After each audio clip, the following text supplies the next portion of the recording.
I have been making murti for the past 3 years and they have been blessing the people of my colony since then. Hi, my name is Drashti and here are a few things that I have learned. I am super beginner, not trying to say that I am an expert or something, but as a beginner, these are a few things that I've noticed. Try to make your murti, the entire thing, on the same day. Hear me out. Last time I didn't do this. The section of the murti dried at different time and you were not able to connect the two of them together. So say this is the body and this is the face, so it should stick on its own, right? That was not happening because this part dried and this part that I'm trying to stick will not dry because this is dried already. This won't stick together. That caused a lot of problems last year. Make it on the same day itself, or maybe you make it at night and the next day in the morning you make the remaining part so that this can stick the other thing without having to add an extra layer of soil or of mud or of clay, whatever you call it.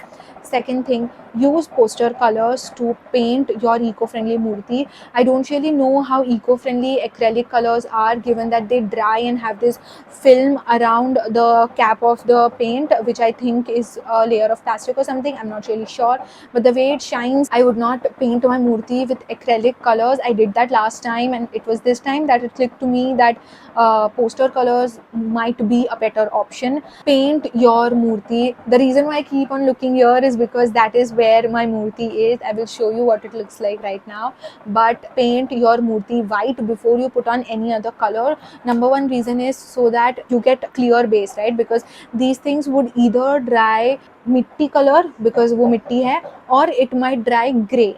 So you need to have a layer of white so that the other colors pop. The other reason is that the mud soaks up paint very quickly. Nice.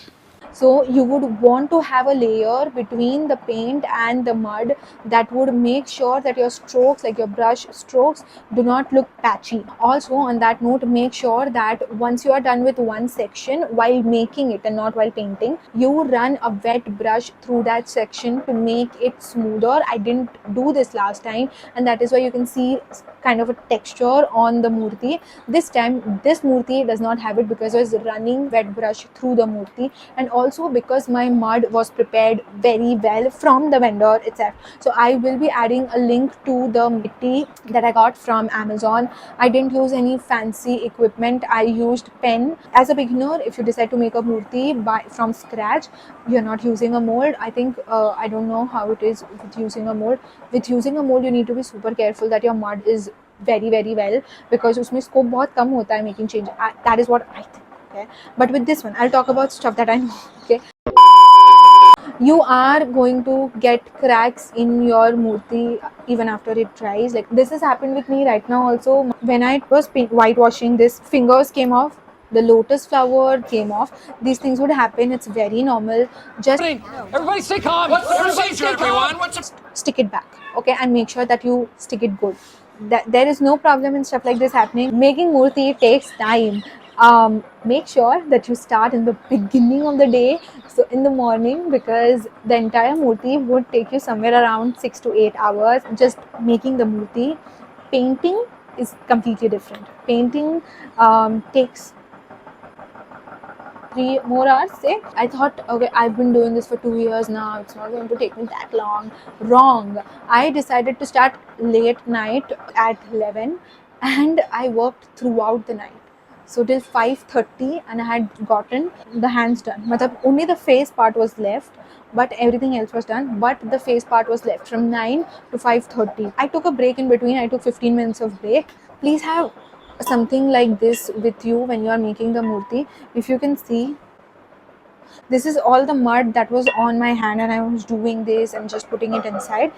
This slurry is what you are going to use to like fill in the cracks and stuff. That is how I've been able to make this murti. Is so smooth, like it's not even a joke, so smooth. I am also going to link down a few YouTube videos that I found really good and helpful. Like there are a few videos which are not helpful, but yes, those are a few tips that I have. I've not tried shading the murti, like painting as a shading mein, the gradient. can't speak, but I've not done that before. I might be trying it this time. When I do, I will be updating you guys. Make sure to follow me on Instagram. That is where I am the most active. I'm trying to be active here on YouTube as well. I have another channel where I talk about technical stuff and corporate stuff and academic stuff a lot. I think you would like that, so go ahead and check that channel out as well. I will see you guys in another. Bye bye. No one talks about how the mushak is made. Please do not forget to make that. You just have one like blob of clay and then add small chota clay, that would be the ears, and then just long patla string of clay which go as hand and feet and the tail. That is it. I have made my mushak like this for the past 2 years. Before this, I don't really remember how I made it. I was in a rush to make those things.